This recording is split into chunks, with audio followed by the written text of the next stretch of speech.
आपण पाहतात लोकसंदेश न्यूज। तर पाहूयात काही सविस्तर घडामोडी। चंदू काका सराफ अँड सन्स प्रायव्हेट लिमिटेड। आम्हाला धमक्या देता तुम्ही काय सद्दाम हुसेनची औलाद आहात का, अशी घणाघात टीका करत भाजपमधील सर्वांना विंचू चावला आहे, असे वक्तव्य खासदार राजू शेट्टी यांनी केले आहे। सांगलीमध्ये प्रचार सभेत ते बोलत होते। वसंतदादा यांचे नातू विशाल पाटील यांनी स्वाभिमानीकडून पहिल्यांदाच बॅट हे चिन्ह घेऊन निवडणुकी रिंगणात उतरले आहेत। त्यांनी आज आपल्या प्रचाराचा शुभारंभ केला। यावेळी राष्ट्रवादी प्रदेशाध्यक्ष जयंत पाटील, खासदार राजू शेट्टी, विश्वजित कदम, माजी मंत्री प्रतीक पाटील आदी मान्यवर उपस्थित होते। राजू शेट्टी यांनी यावेळी भाजपचा खडसून समाचार घेतला। भाजपमध्ये जाऊन मी माझ्या आयुष्यातील मोठी चूक केली आहे। या थापाड्या लोकांच्या नादाला लागलो आणि अच्छे दिन येतील असे वाटले आणि बुरे दिन आले। मी एकमेव असा आहे की त्यांना विरोध केला आहे।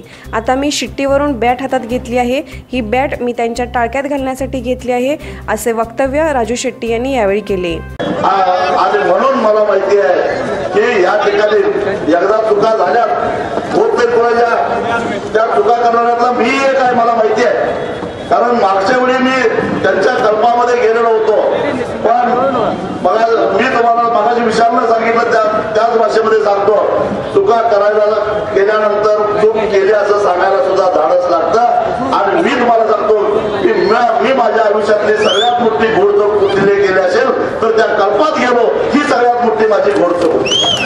अर्थात हे सुद्धा शेतकऱ्यांच्यासाठी मला असं वाटलं होतं की या थापाड्या लोकांच्या नादाला लागल्यानंतर दुष्काळी भागातल्या लोकांना पाणी मिळेल, शेतकऱ्याला दीडपट हमीभाव मिळेल, शेतकऱ्यांच्या डोक्यावरचं कर्ज फिटेल आणि अच्छे दिन येतील असं वाटलं होतं। पण अच्छे दिन काय आले नाहीत, लुच्चे दिन मात्र आमच्या वाट्याला आले।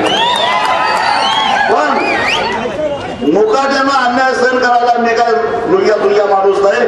आम्ही शेतकरी आहोत, हाडाचे शेतकरी आहोत। आम्ही हे कमळ शिवारामध्ये रुजवलं होतं। आता आम्ही असं तणनाशक फवारू की या शिवारात ना कमळ नष्ट झाल्याशिवाय राहणार नाही, अशा पद्धतीचं तणनाशक फवारू, कारण आम्ही हाडाचे शेतकरी आहोत, खरे पुढे शेतकरी आहोत। आम्हाला लागण करायलाही येतं आणि फवारायलाही चांगलं येतं, त्या पद्धतीनं आम्ही फवारणी करू।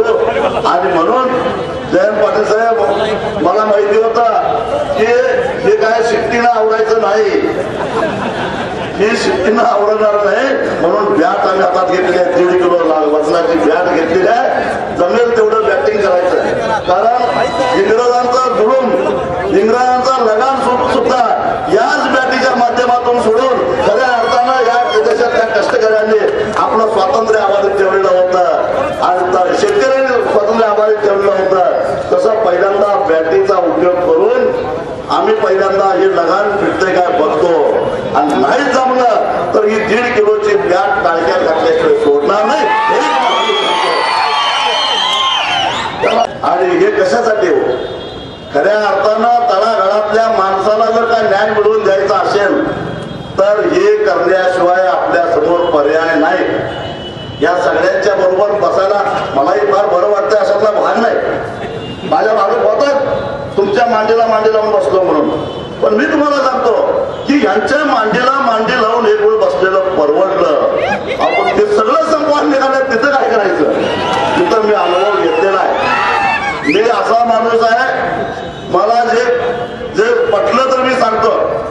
आणि एका गावात मारुतीच्या देवळामध्ये लहान पोरं खेळत होते आणि खेळता खेळता एका डॅम्बिस पोरानं काय केलं, मारुतीच्या बिंबीमध्ये बोट घातलं। बोट घातल्यानंतर त्या पोराला चावला विंचू चावल्यानंतर ते पोरं विंचू चावला म्हणून सांगत नाही, ते दुसऱ्या पोरांना सांगतंय आज बोट घातल्यानंतर गार लागतंय। ते आला बाहेर, दुसऱ्याला म्हटलं आज बिंबीत बोट घातल्यानंतर गार लागतंय। दुसरा गेला, बोट घातलं, विंचू चावला, बाहेर येऊन सांगायला लागला गार लागते। असं सगळीच्या सगळी गार लागते म्हणून सांगायला लागले। आणि मन प्रत्यक्षामध्ये गार करायला लागत नव्हतं,